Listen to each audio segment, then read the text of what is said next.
Rebonjour à tous, on va accueillir notre troisième invité de ces face-face organisés par Big Media sur Santexpo avec la French Healthcare et BPI, ces face-face dédiés à l'entrepreneuriat dans l'innovation en santé. J'ai le plaisir de rencontrer un ancien professeur de maths. On va parler de digital thérapeutique, vous savez, les fameux DTX, la PECAN, tous ces sujets qui sont passionnants. Il a cofondé avec sa fille en 2018 Clava Innovation pour justement créer des digital thérapeutiques sur la santé mentale et petit à petit a évolué sur l'addiction et notamment sur l'addiction au tabac et a une première solution en cours de finalisation pour la commercialisation qui est Quitoxil, donc une thérapie digitale dans la prise en charge du sevrage tabagique. Didier, bonjour, bienvenue. Bonjour Lionel Richard, merci de m'accueillir sur le plateau de Big Media. Eh bien, c'est un plaisir. Donc première question, alors un peu curieux, mais comment est-ce qu'on devient de professeur de maths à entrepreneur dans la santé qui va lancer une digitale thérapeutique ? Alors déjà, pour passer de prof de maths à lancer une application comme Quitoxil, il y a un long parcours entrepreneurial. Donc on passe pas de prof de maths comme ça à la start-up. Il y a un long parcours entrepreneurial et puis surtout il y a un projet et il y a une idée et je suis animé par ce projet que j'ai mené, comme vous l'avez dit, avec ma fille Alexia. Donc on a encore 11 à 12 millions de fumeurs en France. C'est quoi la proposition unique de Quitoxil ? Comment vous allez améliorer ce problème de santé publique qui est colossal en fait ? Alors c'est même un peu plus que ça. Il y a 15 millions de fumeurs en France et il y a 8 millions qui déclarent vouloir arrêter de fumer. À l'échelle mondiale, c'est 1 milliard de personnes. Ça veut dire que pour nous, potentiellement, c'est 1 milliard de vies de sauvées. Donc lorsqu'on a imaginé la solution Quitoxil, eh bien, on a regardé le marché de solutions actuelles. Dans le sevrage tabagique, vous avez le patch, la gomme, vous avez le spray. Et en fait, si on regarde bien en termes d'efficacité, on a un taux de récidive qui est relativement élevé. Et en fait, on a fait un constat, et on en parle beaucoup actuellement dans les pouvoirs publics, c'est qu'aujourd'hui, un cancer sur 2 pourrait être évité si simplement on arrivait à changer son comportement. Eh bien, c'est ça le pari qu'on fait avec Quitoxil. C'est justement d'aider les personnes à modifier leur comportement face à leurs addictions. Et dans le cadre du sevrage tabagique, eh bien, c'est le premier pari qu'on se donne, c'est-à-dire aider les gens à modifier, alors c'est basé sur des approches cognitives et comportementales. Donc ça veut dire que lorsque quelqu'un a l'habitude de fumer après une cigarette, ben, on va peut-être l'orienter à prendre un thé, par exemple. C'est un exemple typique. C'est vraiment aider la personne et tout est basé sur cette application qui se trouve sur votre smartphone. Tout le monde a un smartphone aujourd'hui. Et donc vous vous retrouvez qu'un compagnon qui, à travers des algorithmes d'intelligence artificielle, va vous proposer des suggestions pour vous aider dans cette démarche de sevrage tabagique.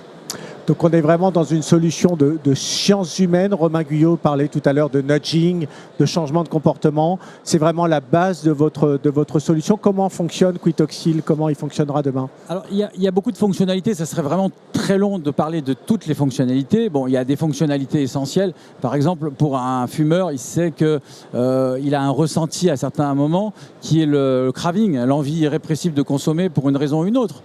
Bien, il est démontré scientifiquement que si on arrive à faire détourner cette attention au bout de 3 minutes, cette envie passe.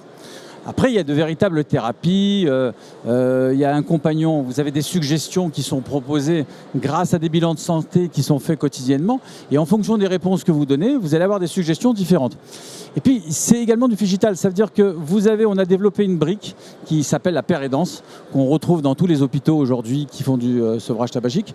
C'est une solution qui vous permet de joindre 24 heures sur 24 un paire aidant, c'est-à-dire un patient expert qui lui a réussi à arrêter de fumer. C'est lui votre coach. Ça vient compléter le numérique. Donc on est à cheval entre la solution numérique classique et la version humaine. D'accord. Tu parlais d'hôpitaux. Comment vous envisagez la distribution, la prescription ? Vous allez essayer de rentrer dans le dispositif de la PECAN, donc une prise en charge anticipée du numérique. Comment vous envisagez toute cette distribution de Quitoxil ? Alors ça, c'est une question intéressante parce qu'à la base, vous savez qu'il y a énormément d'applications aujourd'hui qui sont proposées sur les stores et ce sont des applications de bien-être. Or, les utilisateurs ne savent pas faire la différence concrètement entre une application digitale de bien-être et une application purement médicale.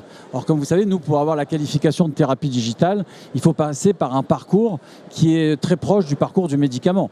Il faut être marquage CE, il faut faire des études cliniques, ce qui est notre cas.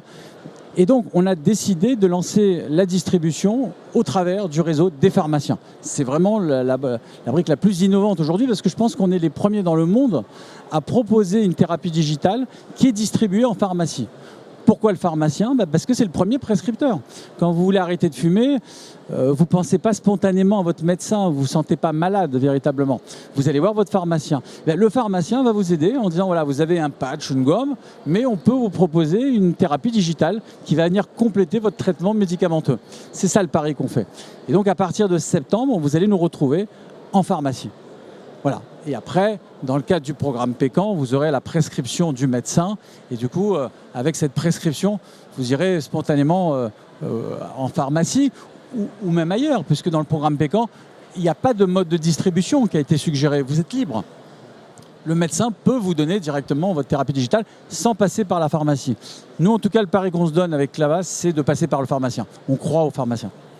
On est ici à Santexpo, on est entouré de beaucoup de stands, y compris de stands de solutions innovantes, technologiques, digitales. On voit que les usages ont du mal à prendre sur le digital.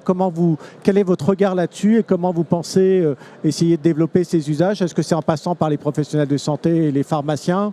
Qu'est-ce que vous ferez pour les patients, par exemple, pour essayer d'améliorer cette utilisation d'outils digitaux ? Comment vous envisagez les choses ? Alors, quand vous parlez aujourd'hui à un patient de thérapie digitale, il vous regarde avec des gros yeux parce qu'il ne comprend absolument pas qu'un smartphone puisse soigner une maladie. En réalité, si vous regardez le parcours de l'Allemagne, où il y a un parcours équivalent que le parcours PECAN, c'est le programme DIGA, ça a pris du temps. Et je pense qu'à un moment donné, la mayonnaise prend, c'est-à-dire que les utilisateurs, les patients vont prendre connaissance de ce type de solution numérique, comme on est arrivé aux heures de l'Internet, comme on est arrivé à plein d'autres moments. Eh bien aujourd'hui, la thérapie digitale va se développer à une échelle colossale et les gens vont savoir que ça existe. Les médecins, évidemment, et d'ailleurs, les médecins sont questionnés aujourd'hui. On leur demande qu'est-ce qu'ils pensent de la thérapie digitale. Et à terme, la thérapie digitale sera proposée spontanément par votre médecin. Et le patient, il adhérera ou non, mais je pense que ça prendra du temps, mais ça devrait, je pense que dans les années à venir, il y a un véritable enjeu économique là-dessus. Où est-ce que vous en êtes des différentes étapes réglementaires, de validation clinique, est-ce qu'il y aura un marquage, j'imagine, sur votre solution ? Quelles étapes vous franchissez ? Vous avez déjà franchi, vous allez franchir ? Alors, c'est un parcours qui est toujours un parcours du combattant et les startups le savent très bien. Pour ce qui nous concerne, on était accueillis à l'hôpital Paul Brousse et on a des études cliniques qui sont réalisées dans plusieurs hôpitaux. Et là, on vient de rentrer dans le cadre du marquage CE de la classe 1. C'est un parcours que nous venons de valider. Ça veut dire qu'aujourd'hui, on a un véritable dispositif médical de classe 1. Maintenant, on a besoin de confirmer un certain nombre de choses, notamment les études cliniques. Il y en a plusieurs. Il y a une étude de pilotage qui est démarrée, qu'on appelle une étude de faisabilité. Puis ensuite, il y a la validation clinique qui est faite. Une fois qu'on a répondu à tout ça, je ne parle pas des règles RGPD qui viennent se compléter, mais une fois que vous avez complété tout ça, vous déposez votre dossier PECAN qui vous ouvre droit, comme vous le savez, à 1 an de prise en charge par l'assurance maladie. C'est un parcours dérogatoire. Après, il faudra ramener les preuves scientifiques qui vous permettra de rentrer dans le régime de droit commun. C'est ce que nous espérons tous. Et il n'y a aucune raison qu'on n'y arrive pas, puisque les approches cognitives et comportementales, c'est déjà ce qui est utilisé quand vous allez voir votre médecin, addictologue, tabacologue. On n'a fait que numériser et compresser tout ça dans un smartphone en réalité. Mais voilà, sur le plan réglementaire, nous avançons bien. Est-ce que vous avez une idée un petit peu du prix que vous visez pour la solution ou c'est encore trop tôt pour le moment ? Non, c'est pas trop tôt. C'est pas trop tôt parce que nous avons déjà une tarification qui a été annoncée dans le cadre du programme PECAN, qui est un tarif forfaitaire pour toutes les thérapies digitales. C'est pas propre à Aquitoxil. On est à 730 € une prescription d'1 an, pour une durée maximum d'1 an. Donc c'est quand même une somme relativement... ça représente une certaine enveloppe. Mais en fait, pour les pouvoirs publics, l'enjeu, c'est justement réussir à résoudre le fléau du tabac. Après, nous aurons à négocier effectivement avec l'assurance maladie pour donner le juste prix. Et ce prix se calcule évidemment entre la relation, l'échelle, bénéfice et risque de ce que représente la solution. Le mois sans tabac, c'est quand? Pour rappel, le mois sans tabac, c'est le mois de novembre. Voilà, donc vous serez prêts pour le mois sans tabac 2024. Je vous souhaite beaucoup de réussite avec Quitoxil et un très bon lancement donc au mois de septembre 2024. C'est ça? Exactement. Mi-septembre, on sera présent dans les pharmacies. Vous nous trouverez. Merci beaucoup Didier Ada. À très bientôt. Merci Lionel Richard. Merci.